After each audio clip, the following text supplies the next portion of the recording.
So here we are. This world is called Minimal. It's the first Minecraft world I created after I got my first gaming PC in 2012. I had made a few other worlds in the past. I started playing the game back in beta 1.7, but when I created this world, I knew I wanted to accomplish something significant, something substantial, something important that I could look back on years in the future. The name of the world, Minimal, was a crude attempt to portmanteau the words survival and minimal together. Minimal was supposed to represent the min-max nature of the world. I was looking through some of the earliest screenshots in my Minecraft folder, and I picked a few images out. I'll be showing them throughout the video where applicable. This first one is from January of 2013. As you can see, I'm on release version 1.4.7, making this world over 7 years old at this point. I started the world at my first base, the one I showed at the beginning of the video. I built some cool things over there, but eventually I came to the point where I felt like the base was more or less finished. And that's when I decided to start a new base, one where I would focus more on things I hadn't done before, things like redstone contraptions and more detail-oriented builds. So it's an underground base for the most part. I chose to build in the swamp because back then the color of the grass was black, or at least it was darker than it was today, and I liked the way it looked. As we go through the base, you might realize that I didn't end up building that much here, even though I spent hundreds of hours working on the base. And even the things I did build, like the storage room over here, they're mostly just empty shells of ideas and didn't get any real use. So why didn't I end up building that much here? Why is this little walkway one of the only decorated and finished looking parts of the base? Well, that's because most of the time I spent on the base didn't go into redstone projects or decorating at all. Oh no, no, no.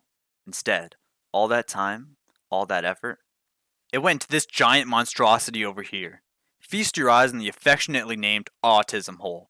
Clocking in at 53 blocks in diameter by 53 blocks high, I carved this cylinder out of the ground using nothing but my mouse, my keyboard, a copious amount of free time, and my carpal tunnel infused hands. Now, as you may have guessed, this thing earned its name by the sheer amount of social ineptitude and unmitigated concentration that was required to build something of this scale. It's something that's so boldly useless that no one sound of mind or with a productive bone in their body would waste but a moment of their sweet, ever-dwindling life contributing towards. Well, you might ask yourself, you put so much effort into this hole, what's the point of it? What does it do? And well, the answer is, it does nothing, and there's nothing in it. You could kinda say that it connects the base together, kinda like a central hub, and I planned to build a mining operation at the bottom of it. But by the time this baby was fully finished, I was so burnt out of the game that I stopped playing for months, and by the time I came back, I didn't have any desire to see this thing ever again, so I just started a new world. In a way, the Autism Hole kinda scares me. It turned what was otherwise a delightfully devilish game into a soul-sucking 9-to-5 job, and this is exactly where the autism worked its magic. A normal person, when their hobby becomes a gruesome trudge, might have a change of heart, a reversal of fortune of sorts in which they redirect their efforts into something more worthwhile, more productive, but not 15-year-old me. Instead, I felt compelled to see its construction through to fruition, even if it killed me, or even worse, consumed my entire summer. Here's the only screenshot I have of the Autism Hole before it was fully built. You can see the lava mountain in the background and the protruding rim of the hole on the left. The amount of content I had to watch to get through the building of this thing. Breaking Bad, Orange is the New Black, Arrested Development, you name it. All those amazing works of art, ruined. Forever tainted by the unrelenting forced labor demanded by the Autism Hole. While you might look back fondly on your memories of Minecraft, a la, your family's asleep and you're playing Minecraft on a cool 2012 summer night, I'll be bent over in the corner crying, with my head in my hands, dealing with the post-traumatic stress emanating from this atrocity, this absolute affront to God. But it didn't just stop at the hole. No, no, no. After it was dug out, my vision still wasn't finished. The hole demanded more.